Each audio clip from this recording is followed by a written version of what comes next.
श्री शिवाय नमस्तोभ्यम। हर हर महादेव भक्तों, ओम नमः शिवाय। इस बार एकादशी पड़ रही है, जिसको रंग भरी एकादशी के नाम से भी जानते हैं। तो इस बार रंग भरी एकादशी पर ये उपाय कर लेते हो तो जो आपकी मनोकामना जो काफी दिनों से पूरी नहीं हो रही है, बहुत शीघ्र पूर्ण हो जाएगी।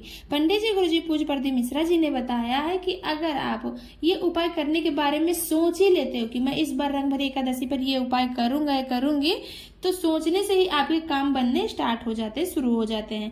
मान लो आपका कहीं पैसा फंस गया है, या आपका कोई पैसा लेकर मतलब ले लिया है, दे ही नहीं रहा है, या आपके ऊपर घर के ऊपर कर्जा बहुत है, वो कर्जा शांति नहीं हो रहा है, तो इस रंग भरी एकादशी पर ये उपाय जरूर करिएगा। आज के वीडियो में एकादशी और प्रदोष के दिन किए जाने वाले कुछ विशेष उपाय के बारे में बात करूंगी। तो क्या करना है आपको, जो रंग भरी एकादशी का उपाय है वो उपाय आप किसी भी समय कर सकते हो, कोई समय निश्चित नहीं है।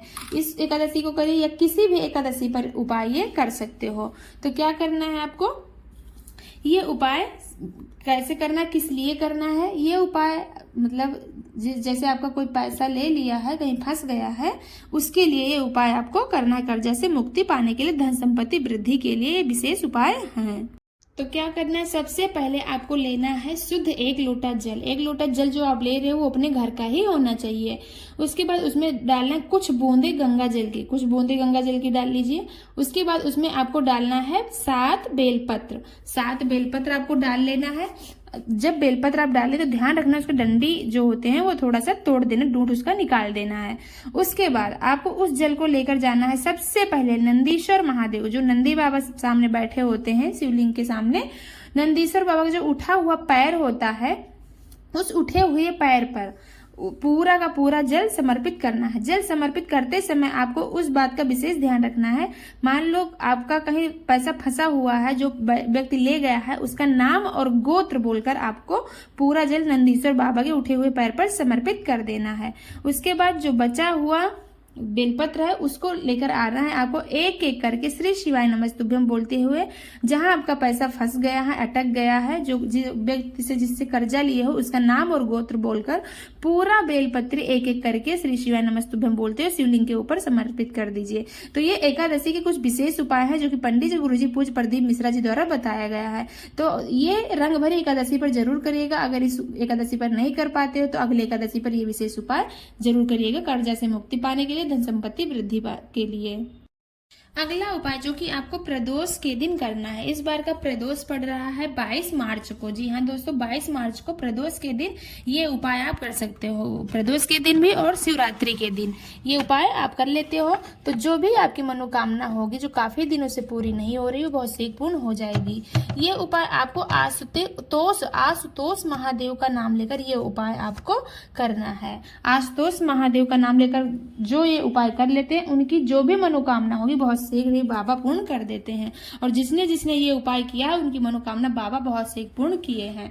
तो क्या करना है, प्रदोष के दिन आपको क्या करना है, लेना है एक बेलपत्र लेना है, लाल चंदन लेना है और एक सफेद फूल लेना है। इन तीनों चीजों को लेकर जाना है आपको नंदीश्वर बाबा के वहां सामने आपको समर्पित करना है। कहाँ समर्पित करना है, जो नंदी बाबा का, जो नंदीश्वर महादेव का, नंदीश्वर बाबा का जो उठा हुआ पैर होता है उसके सम्मुख आपको चढ़ा देना है। आशुतोष महादेव का नाम लेकर, आशुतोष महादेव का नाम लेकर आप चढ़ा देते हो और जो भी आपकी मनोकामना है बाबा से बोल देते हो। नंदीश्वर महादेव आपकी ये मनोकामना बहुत शीघ्र पूर्ण कर देंगे। तो ये बिल्कुल नए उपाय हैं जो कि पंडित जी द्वारा बताया गया, जो हाल ही में कथा चल रही थी सीहोर में, तो सीहोर में पंडित जी ने ये विशेष उपाय, एकदम नया उपाय बताया। तो इसको करके एक बार आप लोग जरूर देखिएगा।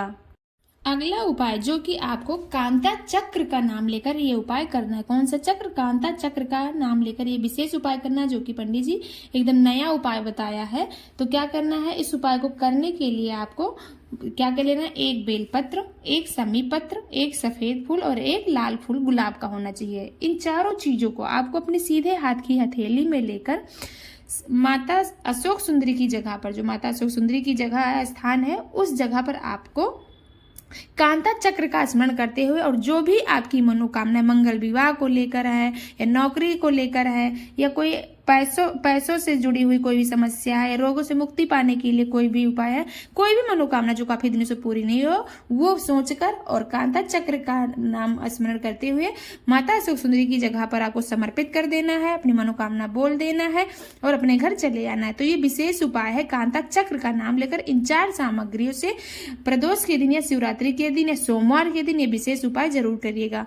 ध्यान रखना सामग्री आपको कौन कौन सा लेना है, कैसे चढ़ाना। जो आप बेलपत्र लेकर गए हो, जो चिकना वाला भाग है वो नीचे की तरफ होनी चाहिए और जो ऊपर की पत्तियां होती है वो ऊपर की तरफ होनी चाहिए।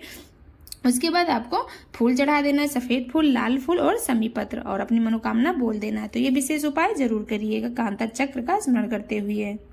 अगला उपाय जो कि आपको प्रदोष काल के दिन ही करना है, ये उपाय आप कोई भी मनोकामना को लेकर कर सकते हो। इस उपाय को करने के लिए सामग्री क्या क्या होनी चाहिए, तो इस उपाय को करने के लिए आपको सबसे पहले लेना है एक बेलपत्र। ध्यान रखना बेलपत्र कटा पिटा नहीं होना चाहिए। तो आपको एक बेलपत्र ले लेना है, एक बेलपत्र और 7 चावल के दाने और पीला चंदन। क्या क्या, एक बेलपत्र, पीला चंदन और 7 चावल के दाने। इन तीनों सामग्रियों को लेकर आपको जाना है महादेव के मंदिर में, महादेव के शिवालय में आपको पहुंचना है। क्या करना है, जो पीला चंदन है उसको, जो ऊपर वाली पत्ती की डंडी है उस पर आपको लेपन कर देना है, लेपन कर देना है चंदन से। उसके बाद जो आप ये चावल के दाने लिए हो, उस 7 चावल के दाने को उस बेलपत्र के ऊपर आपको रख देना है, रख देना है। उसके बाद क्या करना है, अपने सीधे हाथ की हथेली में उसको उठा लेना है, उठा लेना है। हाँ, और उससे पहले आप लोगों को एक बात और बताना चाहूंगी, जब आप शिवालय में प्रवेश करो तो आप सीधे हाथ के हथेली की साइड में प्रवेश करो। तो सामने नंदी बाबा बैठे होते हैं, तो नंदी बाबा के सीधे हाथ की तरफ, जिधर सीधा हाथ उनका पड़े उनके सीधे हाथ की तरफ से आपको मंदिर में प्रवेश करना है। ये विशेष उपाय है क्योंकि इसमें जाने का रास्ता ही विशेष है। तो आप जब मंदिर में प्रवेश करो तो अपने सीधे हाथ की हथेली की तरफ और नंदी बाबा के सीधे हाथ की हथेली के साइड से आपको मंदिर में प्रवेश करना है। फिर उसके बाद जो आप पीला चावल 7 लिए हो, 7 चावल के दाने और बेलपत्र और पीला चंदन लगाए हो, उसको आपको शिवलिंग के ऊपर समर्पित कर देना। जो भी आपकी मनोकामना है, अपनी मनोकामना बोलते हुए बाबा के ऊपर समर्पित कर दो। आपकी मनोकामना बहुत शीघ्र बाबा पूर्ण कर देंगे। अगला उपाय जो कि आपको मात्र एक बेलपत्र और पंचामृत से करना है। ये उपाय किस लिए करना है, किस कामना के लिए। मान लो आपके घर में लड़ाई झगड़े बहुत होते हैं, घर में कला कलेश मचा रहता है, या पितृदोष लगा है, या घर में कोई शुभ कार्य नहीं हो रहे हैं, अड़चने बहुत सारी आ रही हैं, तो आपको इन सब चीजों से छुटकारा पाने के लिए इस रंग भरी एकादशी पर ये उपाय करके जरूर देखिएगा। क्या करना है, एकादशी के दिन आपको लेना है एक बेलपत्र और पंचामृत। पंचामृत बनाना सबको आता है, पंचामृत इन दोनों सामग्रियों को लेकर जाना है एकादशी के दिन शिवालय जाकर जो आप बेलपत्र लेकर गए हो उस बेलपत्री को आपको माता अशोक सुंदरी की जगह पर समर्पित कर देना। ध्यान रखना उसकी डंडी का भाग शिवलिंग की तरफ ही होना चाहिए। बेलपत्री आप माता अशोक सुंदरी की जगह पर चढ़ा दीजिए और उसके बाद उसके ऊपर से थोड़ा सा पंचामृत चढ़ा दीजिए। सारा नहीं चढ़ाना है, थोड़ा सा पंचामृत बचा लीजिए। जो बचाए हुए पंचामृत है वो आपको शिवलिंग के ऊपर समर्पित करना है। जो जिस मनोकामना को लेकर ये उपाय आप कर रहे हो वो मनोकामना बाबा से बोल देना है। श्री शिवाय नमस्तुभ्यम ओम नमः शिवाय मंत्र का जाप करना और पूरा का पूरा मतलब पंचामृत शिवलिंग के ऊपर समर्पित कर देना है, समर्पित कर देना है। उसके बाद आपको लेना है साफ 1 लोटा जल, क्योंकि अगर जल नहीं चढ़ाओगे ना तो फिर बहुत सारी चींटियां आ जाएंगी और बहुत सारी चींटियां शिवलिंग के ऊपर हो जाएंगी। तो आप पंचामृत चढ़ाने के बाद तुरंत 1 लोटा जल चढ़ा दीजिए, बाबा से मनन करिए। जो भी जिस कामना के लिए ये उपाय किए हो बाबा से बोल दीजिए, आपकी मनोकामना बहुत सी बाबा पूर्ण कर देंगे। तो इस रंग भरी एकादशी पर ये कुछ विशेष उपाय हैं जो कि पंडित जी द्वारा बताया गया है, तो ये विशेष उपाय जरूर करिएगा। आप लोगों को वीडियो थोड़ा सा भी पसंद आया हो तो लाइक करें, शेयर करें, कमेंट में श्री शिवाय नमस्तुभ्यम हर हर महादेव लिखना मत भूलिएगा। ओम नमः शिवाय, हर हर महादेव।